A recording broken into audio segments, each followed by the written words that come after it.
आदरणीय doctor ML स्वानपार sir. पहले मैं 74वें स्वतंत्रता दिवस की हमारे सारे Mahatma Gandhi university of medical sciences and technology के स्टाफ को, फैकल्टी को, राजस्थान के प्रदेशवासियों को, देशवासियों को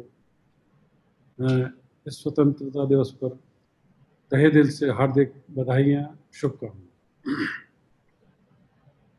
सबसे पहले मैं आज डॉक्टर रुस्तम फिरोज सोनावाला को याद करना चाहूँगा, जो हमारे चेयरपर्सन, पहले चेयरपर्सन थे, चेयरपर्सन रहे हैं। और ये जो कोरोना काल चल रहा है, इस वजह से वो मुंबई से यहाँ नहीं आ सके, तो सबसे पहले मैं अपना उनको आभार प्रकट करता हूँ। उनकी ब्लेसिंग्स हमारे साथ हमेशा रहें और आगे भी रहती रहेंगी, और ये समय भी निकल जाएगा। The way he has guided me and this institution will ever be grateful to Dr. R.P. Sonowalu. I will also like to remember Dr. Hari Gautam, who is the first Vice Chancellor of this university and who laid the foundation, strong foundation, for how to run university ethically. And because of his age, because of his sickness, he is not in the office, but he is at home and watching the whole program. So I wish him speedy recovery and good health and continue to bless us. I wholeheartedly congratulate our Vice Chancellor, Dr. Sudhir Sachdev, who has been with me for last 30 years. As soon as he passed out his MD from SMS Medical College, right from Jaipur Fertility Center within a year, until today, he is right and left with me. His integrity, his loyalty, and his dedication to the work is unparalleled, and he is one of the pillars of this university. So I wish him good luck and best wishes, and hope that the university will further rise and takes its heights to as best as possible in its tenure. ये आज स्वाधीनता का 74वां साल है, और स्वाधीन का मतलब है कि अपन पराधीनता से मुक्त हुए हैं। और रामचरितमानस में एक बड़ा अच्छा दोहा है कि पराधीन सपने सुख नाई, कर विचार देखूं मन माही, पराधीन सपने सुख नाई। तो हमारे जो प्रणेता हैं, हमारे जो उन्होंने इस देश को आज़ाद कराया, सुभाष चंद्र जी बोस हैं, महात्मा गांधी हैं, न जाने कि जवाहरलाल नेहरू हैं, बहुत असंख्य जिनका नाम समय लेने की मुझे जरूरत नहीं, सबको पता है। तो अपना तो संस्थान ही महात्मा गांधी जी के नाम पर रखा हुआ है। तो स्वाधीन तो अपन हो गए, और स्वाधीनता के साथ जो कर्तव्य बोध है वो आज 74 साल में जितना होना चाहिए था, वो और उसको बढ़ाना है।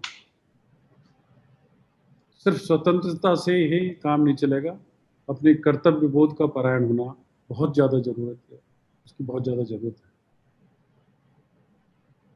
ईश्वर की कृपा है कि हम मेडिकल प्रोफेशन में आए, और ये जो मेडिकल प्रोफेशन है, ये एक बार मैं फिर कहना चाहूँगा कि ये व्यवसाय नहीं है, ये चिकित्सा सेवा है।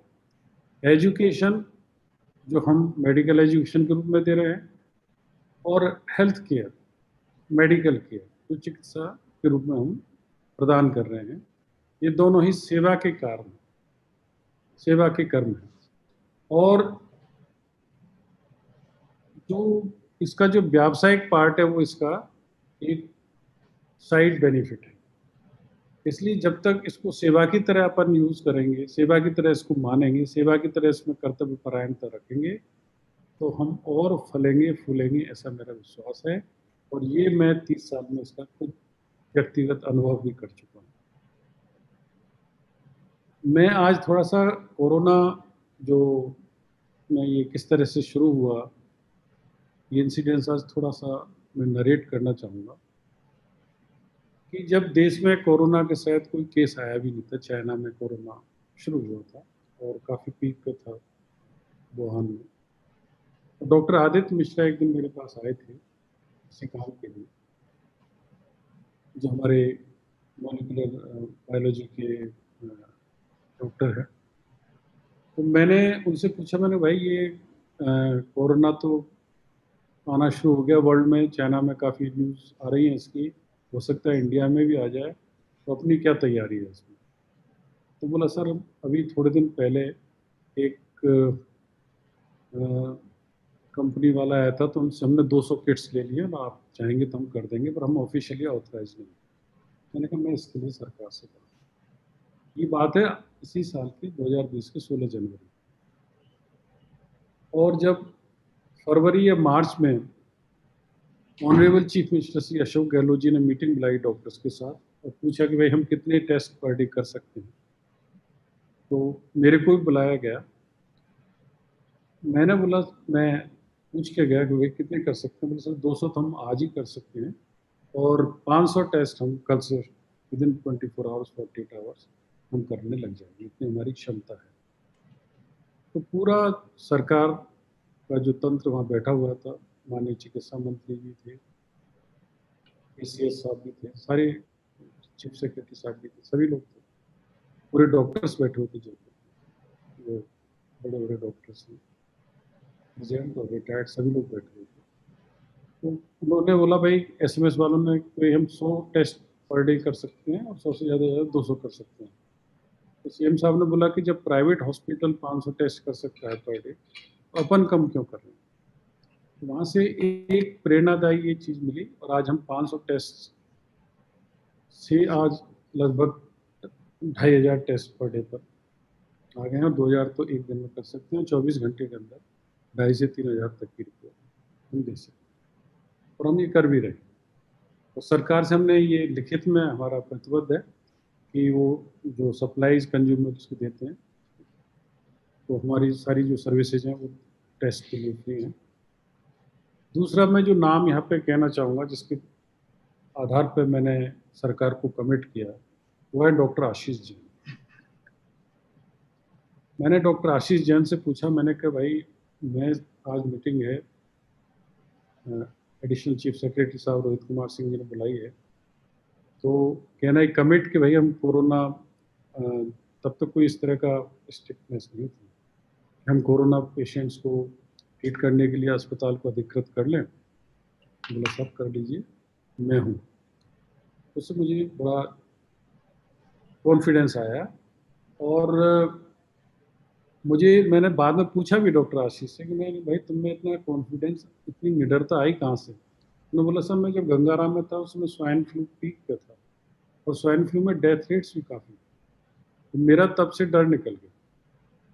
और उसने जो लीड लिया वो आज पूरे राजस्थान में और पूरे देश में एक एग्जाम्पल है डॉक्टर आशीष जी। यहाँ पे मैं एक नाम और लेना चाहूँगा, वो है डॉक्टर दिव्यांशु गुप्ता। डॉक्टर दिव्यांशु गुप्ता के पिताजी को कोरोना हुआ और वेंटिलेटर पे एसएमएस में थे और इंटेंसिविस्ट वो हमारे यहाँ हैं और अभी भी क्रिटिकल केयर के इंटेंसिविस्ट हैं। तो उन्होंने मेरे से बोला कि सर मैं अपने पिताजी को यहाँ लाना चाहूँगा, नहीं तो मेरे पिताजी का शायद बचना मुश्किल है। मैंने बेटा जाके लिया और उन्होंने, ये मैं इसलिए बता रहा हूँ कि ये सब कुछ सीखने की बात है।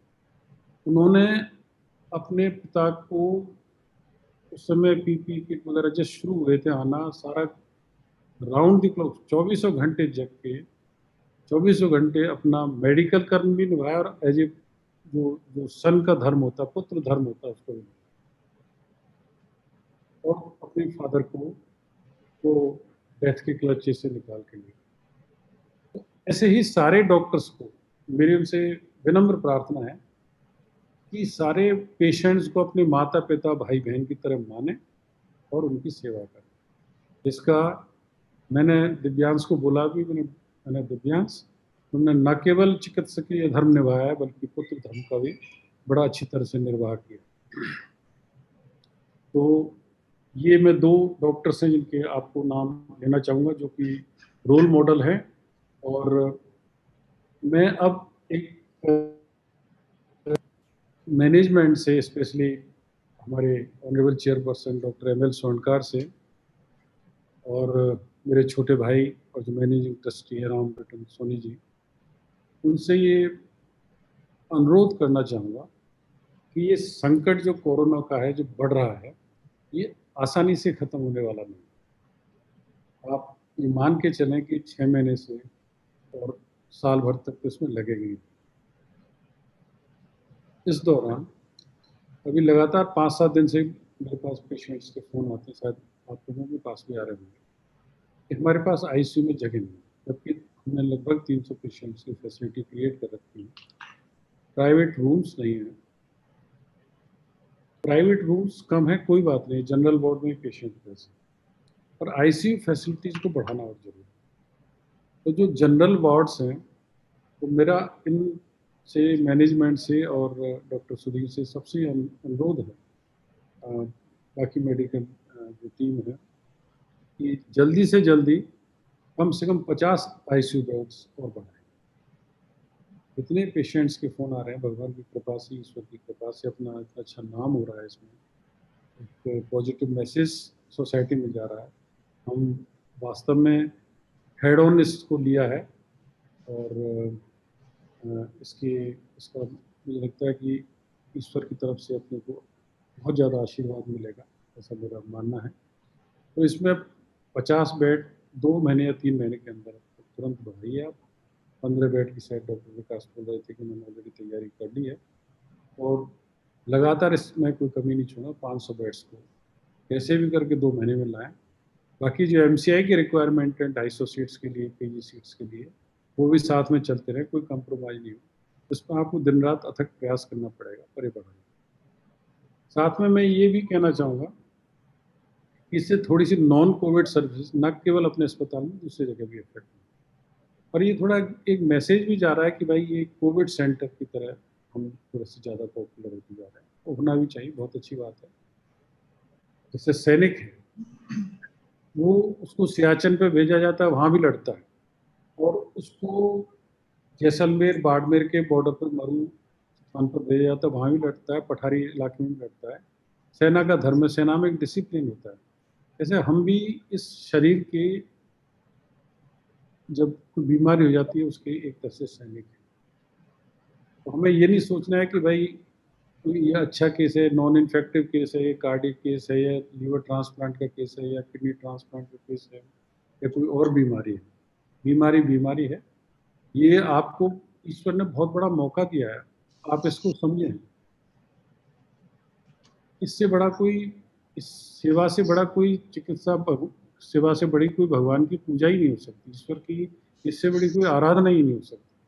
इस काम में कोई भी लापरवाही बरतें, वो मुझे थोड़ा सा अच्छा नहीं लगता। तो ये मेरा आपसे अनुरोध है कि नॉन कोविड जो डिपार्टमेंट्स हैं, वो सारे डिपार्टमेंट्स अवेयरनेस जो प्रोग्राम है उसको एग्रेसिव तरीके से बढ़ाएं। और ये आज 4-5 महीने का अनुभव अपने को हो चुका है। किसी भी स्टाफ को 1-2 पॉजिटिव आए हैं, पर किसी को कोई मॉर्बिडिटी, मॉर्टिलिटी किसी की नहीं हुई है। और फॉर्चुनेटली एक भी पेशेंट को कोई भी क्रॉस इन्फेक्शन नहीं हुआ, ये अभी डॉक्टर विकास जी ने बताया भी था आपको।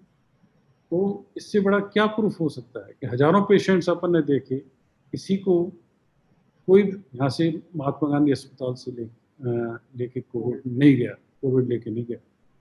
तो ये विश्वास लगातार समाज में दिलाना है कि भाई जिस तरह हम कोविड को इफेक्टिवली ट्रीट कर रहे हैं, जिस तरह हमने प्रदेश में सबसे पहले हार्ट ट्रांसप्लांट किया, सबसे पहले लीवर ट्रांसप्लांट किया, सबसे पहले किडनी ट्रांसप्लांट किया, हर क्षेत्र में आगे रहे, राइट फ्रॉम 90s और लेट 80s इन टेस्ट ट्यूब टेक्नोलॉजी। तो इसी तरह इस प्रोग्राम को आगे बढ़ाना, क्योंकि ये बहुत बड़ी जिम्मेदारी है। हमारे यहाँ सैकड़ों हजारों बच्चे पढ़ रहे हैं, प्रिंसिपल साहब, डेंटल कॉलेज के, मेडिकल कॉलेज के, वाइस चांसलर साहब, चांसलर साहब, सब सुने इस बात को अच्छी तरह। इतने बच्चे हमारे यहाँ पढ़ रहे हैं, उनको डॉक्टर बनाना है। डॉक्टर को सिर्फ थ्योरी से नहीं बनते। डॉक्टर एक चिकित्सीय है, प्रैक्टिकल अनुभव है जो समय के साथ आएगा। थ्योरी भी बहुत जरूरी है, इसलिए ई लर्निंग कराएं, वर्चुअल लर्निंग कराएं, अब इस काल में प्रैक्टिकल कराएं। उसके लिए नंबर ऑफ पेशेंट्स का होना जरूरी है। तो नॉन कोविड को बहुत एग्रेसिवली परस्यू करें, तो ऐसा मेरा मानना है। ये सब जो भ्रांतियां कुछ फैली हुई हैं, फैलाई जा रही हैं, वो धीरे धीरे दूर हो जाएंगी। और मेरा ऐसा विश्वास है कि जिस जैसी हमारे यहाँ फैकल्टी है, आज डॉक्टर बी एस शर्मा जैसे न्यूरो सर्जन है हमारे पास, डॉक्टर हेमंत मल्होत्रा जैसे हिमेटो ऑन्कोलॉजिस्ट हैं, अभी यंग टीम डॉक्टर सदा सुखी जैसे किडनी ट्रांसप्लांट हैं सर्जन्स हैं, डॉक्टर सूरज गोदारा जैसे नेफ्रोलॉजिस्ट हैं जिन्होंने प्रदेश में सबसे ज़्यादा किडनी ट्रांसप्लांट किए हैं। और नई टीम में अभी जैसे डॉक्टर शाश्वत सरीन ने ज्वाइन किया है हेपेटोबिलियरी सर्जरी में, डॉक्टर अजय शर्मा ने ज्वाइन किया है। तो यंग टीम है, उनको आप आगे बढ़ावा दें। और जो 60 साल या उससे ज़्यादा के हैं और जिनको कोई कोमोर्बिडिटीज़ नहीं है, वो अस्पताल में यंग जनरेशन को गाइड करें। कभी ये नहीं सोचें कि हम से ज़्यादा होशियार नहीं है। मेरा ये पर्सनल व्यक्तिगत अनुभव है कि जो यंग जनरेशन है वो हमसे ज़्यादा इंटेलिजेंट है, हमसे ज़्यादा काम समझती है। टेक्नोलॉजी उनके पास जितनी अब है, हमारे पास हमारे टाइम में नहीं थी। आप उनको मौका दीजिए, उनके पीछे खड़े रहिए, उनको गाइड करिए। ये आप मेरी आप सबसे करवदी प्रार्थना है। जीसी सक्सेना साहब ने पूरे स्टेट में, जीएल सक्सेना साहब ने पूरे स्टेट में एक लीड ली है टेलीमेडिसिन में, और उसको ई लर्निंग को और ज़्यादा बढ़ावा दें। और जैसे ही ये शिक्षण संस्थान चालू हों, तुरंत प्रभाव से पेशेंट्स भी जैसे बढ़ रहे हैं और बढ़ाए जाए, और इसका एग्रेसिव वो की जाए। तो सारे डॉक्टर्स अपने जो सीनियर डॉक्टर्स हैं वो अस्पताल आएँ, कोई चिंता नहीं करें।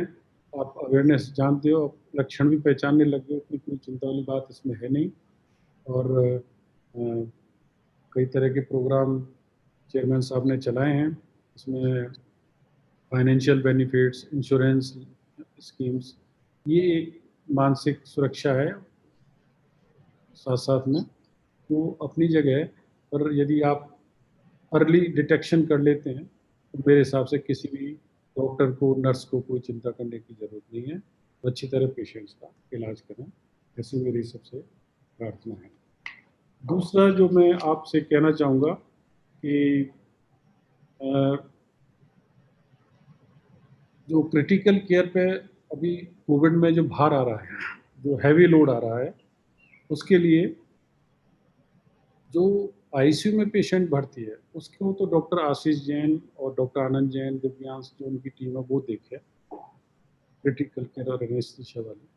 बाकी जो पेशेंट्स वार्ड में भर्ती हैं, प्राइवेट वार्ड में भर्ती हैं, उनको department of medicine, department of respiratory medicine, emergency medicine, even surgery, ENT वगैरह डिपार्टमेंट के जो रेजिडेंट्स हैं, यंग डॉक्टर्स हैं, वो देखें। बेसिक इसमें कोई बहुत ज़्यादा वो नहीं है, ये केयर करने वाली बात है। तो उनको वो संभालें तो इससे लोड भी घटेगा। और हमारा ये एम होना चाहिए, मैं सरकार के पास भी जाऊंगा, मैं उनसे अनुरोध करूंगा सरकार से कि भाई जो आपने 4,000 रुपये रखे हैं आईसीयू के विद वेंटिलेटर, इससे आप चाहो कि मॉर्टिलिटी को जो आप लेस देन 1% या 0 पे लाना चाहते हो, तो वो पॉसिबल संभव नहीं है। तो ये चीज़ें हैं, वो हम सरकार से अनुरोध करेंगे और कोशिश करेंगे कि वो उस चीज़ को रिवाइज करें। पर जो भी है स्थिति है, अपना देश है, अपना प्रदेश है, अपनी मातृभूमि है, जैसे भी सेवा करनी है, अगर वो मानते हैं तो ठीक है, न मानते हैं तो ठीक है, हमें तो सेवा करनी है, ये हमेशा हमारा भाव होना चाहिए। तो ये दोनों टीम अलग अलग डिवाइड हो जाएं, और किस तरह से इसको प्रोग्राम को चैनलाइज करना है वो आप देखें।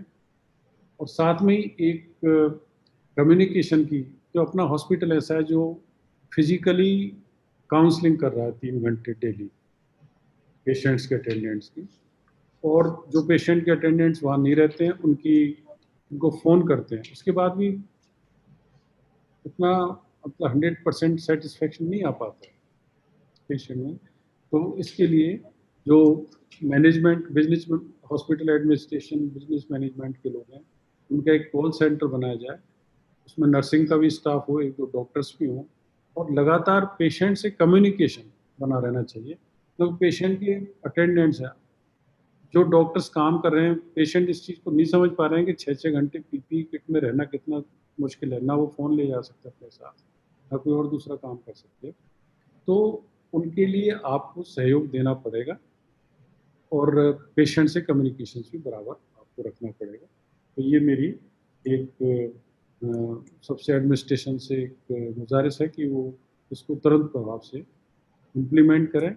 और जो मैंने अभी 500 बेड वाली बात बोली थी 2 महीने के अंदर और क्रिएट करने की, 300 बेड तो हैं, 200 बेड और क्रिएट करने की, वो तो है ही। साथ में इसमें धीरे-धीरे एक सेंटर फॉर इन्फेक्शियस डिजीज़ेज़ अपने को बनाना पड़ेगा। कुछ ना कुछ प्रॉब्लम आती रहती है। ये समाज है, ये देश है, पूरा वर्ल्ड है। तो कभी स्वाइन फ्लू आ जाएगा, कभी और कोई बीमारी आ जाएगी। तो इसलिए इन्फेक्शियस डिजीज़ के लिए एक सेंटर BSL 2 लैब अपने पास है, BSL 3 और 2 के बीच का भी लैब अपने पास है। BSL 3 लैब भी बनानी है, जिससे कि रिसर्च पब्लिकेशन ज़्यादा हो। मैं आपको यही बताना चाहूँगा, कुछ दिन पहले मेरे SMS मेडिकल कॉलेज के प्रिंसिपल डॉक्टर सुधीर भंडारी से बात हो रही थी। उन्होंने बताया कि उन्होंने 80 पेपर पब्लिश कर दिए। तो आज हज़ारों से ज़्यादा पेशेंट हमने भी देख लिए हैं, तो हम क्यों नहीं कर सकते पेपर पब्लिश। जो सीनियर फैकल्टी है, उनको ये मटेरियल, जूनियर फैकल्टी जो वहाँ ऑन ग्राउंड काम कर रही है होते हैं, उनको गाइड करें। और जूनियर जो डॉक्टर्स हैं, वो पेपर, रिसर्च पेपर का पब्लिकेशन करें, क्योंकि पब्लिकेशन से ही पूरे दुनिया में मेडिकल प्रोफेशन में नाम। तो उससे भी ये बड़ी चुनौती है कि रिसर्च जो डॉक्टर सुधीर सचदेवा जी ने फोकस के लिए कहा था, उस पर फोकस करना बहुत ज़रूरी है। अब ऑलरेडी अपन इतना स्ट्रेस में काम कर रहे हैं डॉक्टर्स, तो यहाँ पे फिजिकल हेल्थ के लिए स्पिरिचुअल हेल्थ का होना बहुत ज़रूरी है। स्पिरिचुअल हेल्थ से मेरा कोई ऐसा नहीं कि आप किसी धर्म से बाध्य हों, कोई सांप्रदायिकता से बाध्य हों। मेरा यहाँ मतलब है कि आपका ईश्वर से संबंध। ईश्वर से संबंध होने से क्या होता है, यदि आप मेडिटेशन करते हैं, योग करते हैं, प्राणायाम करते हैं, डीप ब्रीदिंग एक्सरसाइज करते हैं, तो उससे न केवल आपका cardio respiratory, cardio pulmonary, cardiovascular और ऑर्गन्स सुदृढ़ होते हैं, बल्कि जो ब्रेन में के जो फंक्शंस हैं, मेंटल, हायर मेंटल फंक्शंस हैं, उनसे जो सीक्रेशंस होते हैं, उन पर बहुत बड़ा प्रभाव पड़ता है। क्यों, स्ट्रेस में एड्रेनलिन, जैसा आप सबको पता, अपन डॉक्टर्स हैं, स्टेरॉइड्स हैं, उनका सीक्रेशन ज़्यादा हो जाता है और फिजिकल मैनिफेस्टेशन उनका तरह तरह की बीमारियों के रूप में होता है। तो स्पिरिचुअल हेल्थ के लिए आप जिस धर्म के हैं, जिस संप्रदाय के हैं, उसको मानते हैं, जिस ईश्वर को भी मानते हैं आप, जैसे भी जिससे जो भी आपका इष्ट है, उसकी आराधना करें और भगवान से प्रार्थना करें डेली। ये मैं आप सबसे प्रार्थना करना चाहूँगा कि हमें इतनी शक्ति दे कि हम अपने मरीजों की अच्छी से अच्छी सेवा कर सकें। क्योंकि यदि आप ये भावना लेके चलोगे, तो जल्दी से जल्दी संस्थान और ऊंचाइयां हासिल कर सकेगा। भगवान श्री कृष्ण ने गीता में भी कहा है, अनन्यांस चिंतयन्तो माम ये जना परिपास्ते तेषां नित्याभियुक्ता नाम योग क्षेमम वहाम। यानी आपको चिंता करने की जरूरत नहीं है, उनके योग, उनकी कुशलता की चिंता भगवान स्वयं करते हैं, यदि आप अपने कर्म क्षेत्र में उनको ध्यान में रखते हुए हमेशा आगे बढ़ते। तो ये कुछ बातें थी जो मैं से कहना चाहता था।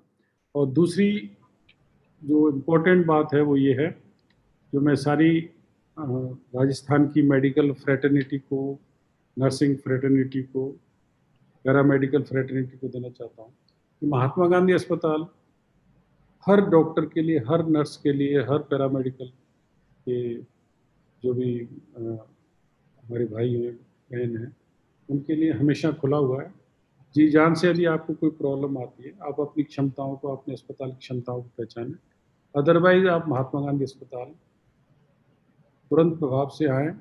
यदि कोई बीमारी होती है, हम बिना किसी लोभ लालच के, वैसे भी नहीं, जैसे मैंने आपको बताया इस सेवा का कर्म है, no profit no loss basis पे आपकी सेवा करेंगे। आपकी जितना चिकित्सीय सेवा हो सकती है वो करेंगे। आपको कोई घबराने की जरूरत नहीं है।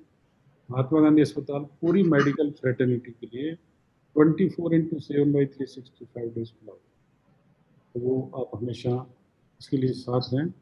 दूसरा, मैं एक संदेश इस समय डॉक्टर विकास स्वर्णकर जो इस समय चेयरपर्सन है उनके लिए देना चाहूँगा कि यहाँ मैं फिर एक बार महाभारत और भगवान कृष्ण और अर्जुन का उदाहरण देना चाहूँगा कि भगवान कृष्ण से पूछा कि भाई आप तो पांडवों, किसी ने बोला कि आप तो पांडवों के मित्र हो इसलिए उनका सहायता कर रहे हो। नहीं, ऐसी बात नहीं।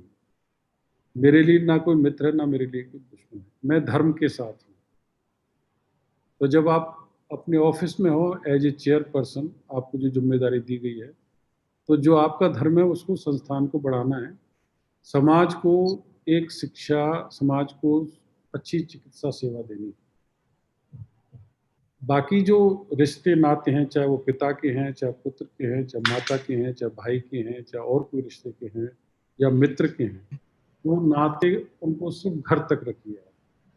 यहाँ पर आपको जो समाज के लिए क्या अच्छा है, जो देश के लिए क्या अच्छा है, जो चिकित्सा संस्थान के लिए क्या अच्छा है, जो Mahatma Gandhi university of medical sciences के लिए क्या अच्छा है, उस पर फोकस करें। उसके बीच में कोई नहीं आना चाहिए। सबसे पहले वो, सबसे पहले आपके कर्मचारी आपके लिए दिन रात काम कर रहे हैं, उनका वेलफेयर, आपके मरीज, उनका वेलफेयर, संसाधनों का की उपलब्धता, इन चीज़ों को सुनिश्चित करें।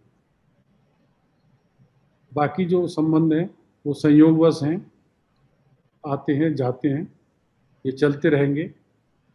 धर्म का पक्ष हमेशा रखो। उन्होंने बोला, जैसे भगवान कृष्ण ने बोला कि मैं किसी के साथ नहीं, मैं पांडवों के साथ नहीं, मैं धर्म के साथ। इसीलिए मैं विकास जी से कहना चाहूँगा कि आपका जो चिकित्सा का धर्म है उस दायित्व को निभाएं, और हम आपके साथ हैं, जितना साथ रह सकते हैं आपके साथ खड़े हुए हमेशा। और आज ये मेरे पुत्र भी हैं, आज इनका जन्म दिवस भी है, तो मैं इस पर भी इनको बधाई देता हूँ मेरी तरफ से, मेरी पत्नी श्रीमती मीना सोनकार जी की तरफ से। उन्होंने इस संस्थान को आगे लाने में मुझे पता है कि कितना कष्ट झेला है और कितना आगे इसको घर पर सहन किया है। तो मेरे पास तो कोई वर्ड्स नहीं है वो कहने के लिए, उनको धन्यवाद देने के लिए। और मेरा छोटा भाई राम बटन सोनी, वो दिन रात लगा रहता है। शायद अगर मुझे मैं कहूँ कि जैसे राम और लक्ष्मण थे, इस तरह का ही भाई मुझे मिला है। भगवान उनको लंबी उम्र दे और स्वस्थ रखे। और ये बटन और बाकी जो परिवार के सदस्य हैं वो सब साथ मिल करके और संस्थान को आगे बढ़ाएं। डॉक्टर सुधीर है और पूरा डिपार्टमेंट है वो उसको आगे बढ़ाए। और मेरी सबसे एक बार फिर यही प्रार्थना है कि संस्थान को आगे बढ़ाइए, मरीजों को ध्यान रखें। संस्थान में 3 काम होते हैं: ट्रीटमेंट, एजुकेशन और रिसर्च। इन तीनों कामों को आप बड़ी ईमानदारी से करिए, निभाइए। मेरी आप सबसे प्रार्थना है। एक बार पुनः स्वतंत्रता दिवस के उपलक्ष्य में बहुत बहुत बधाइयाँ, बहुत बहुत शुभकामनाएं। धन्यवाद। जय हिंद।